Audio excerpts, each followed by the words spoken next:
Hello friends, ഇന്ന് Eid day special വാട്ടേ ഈറ്റിനെ day ആണേ. Breakfast ആയിട്ട് നമുക്ക് പാലപ്പം ആയിരുന്നു.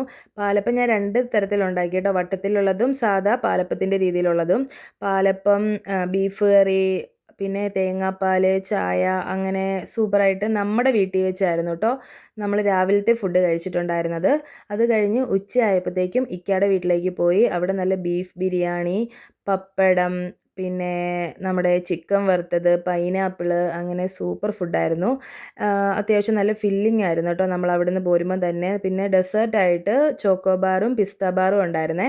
അത് കഴിഞ്ഞ് നേരെ എൻ്റെ വീട്ടിലേക്കാണ് പോയത്. അത് വീട്ടിൽ തന്നെ ഇരിക്കേണ്ടതെന്ന് ഓർത്ത് നമ്മൾ നേരെ ആലപ്പുഴ ബീച്ചിലേക്ക് പോയി. ബീച്ചിൽ പോയാൽ പറയണ്ടല്ലോ, ഫുഡ് മുഖ്യം ബിഗിലേ എന്ന് പറയുന്ന പോലെ നല്ല ചൂട് കോളിഫ്ലവർ ബജ്ജി കഴിച്ചു ആദ്യമായിട്ട്. നല്ല സൂപ്പറായിരുന്നു, നല്ല ചൂടോടുകൂടി കഴിച്ചു. അത് കഴിഞ്ഞ് നേരെ കടല വാങ്ങി കേട്ടോ. കടല കഴിച്ച് നമ്മൾ കടപ്പുറത്ത് കൂടെ നടക്കുമ്പോൾ ഒരു പ്രത്യേക സുഖമാണല്ലോ, അതുകൊണ്ട് കടലയൊക്കെ വാങ്ങി. അത് കഴിഞ്ഞ് നല്ല ചൂട് ബജ്ജി വാങ്ങിയായിരുന്നു. പിന്നെ എല്ലാവരും വേണ്ട ഐസ്ക്രീംസ് ഒക്കെ വാങ്ങി. അടിപൊളി ഐസ്ക്രീംസ് ആയിരുന്നേ. അത് കഴിഞ്ഞ് നേരെ പോപ്കോൺ വാങ്ങി കേട്ടോ, കുട്ടികൾക്ക് വേണ്ടി പോപ്കോൺ വാങ്ങി. നല്ല ചൂട് പോപ്കോൺ ഒക്കെ ഉണ്ടായിരുന്നു. അതെല്ലാം കഴിഞ്ഞ് നല്ല പാഷൻ ഫ്രൂട്ട് മൊജിറ്റോ ഒക്കെ കഴിച്ചു നമ്മൾ അവിടുന്ന് പോന്നു. അത് കഴിഞ്ഞ് വീട്ടിൽ ചെന്നപ്പോഴത്തേക്കും നല്ല പുലാവ്, ബീഫ് റോസ്റ്റ് ഒക്കെ ആയിരുന്നു കേട്ടോ അമ്മ ഉണ്ടാക്കി വെച്ചിട്ടുണ്ടായിരുന്നത്.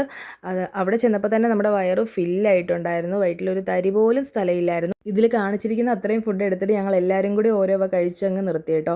അപ്പോൾ ഇതായിരുന്നു നമ്മുടെ വാട്ട 18 ഡേ. എല്ലാവർക്കും ഇഷ്ടമായാലും സപ്പോർട്ട്